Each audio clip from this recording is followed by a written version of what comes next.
Hi, it's Dr. Doug Smale with CDOCS, and today's Tip of the Day video is on suturing tips number 1. Now, we're going to talk about 3 things that are very important when you're coming into suturing.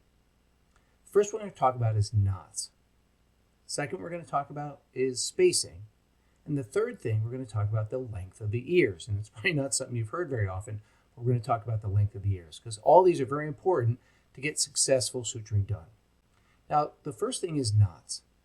Now this is a 1 forward, 2 forward, and the third one is reverse to lock it.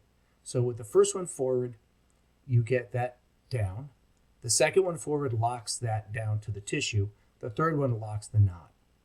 And why do we do this? It's important to not have too big of a knot because that'll just collect food and plaque. So we want to have a small knot that's locked in tightly. Second thing we're going to talk about is spacing. Now, the suture should be spaced about 2 to 3 millimeters apart, just as you see here. You don't need to try and fit 6 or 7 sutures in here.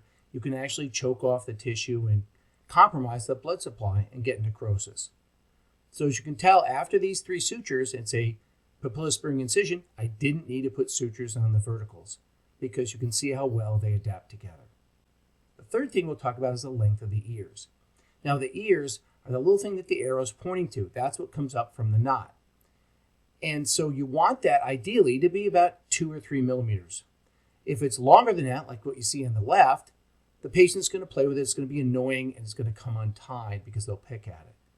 If it's too short, like you see to the right of the suture with the arrow, that suture is about 1.5 millimeters long.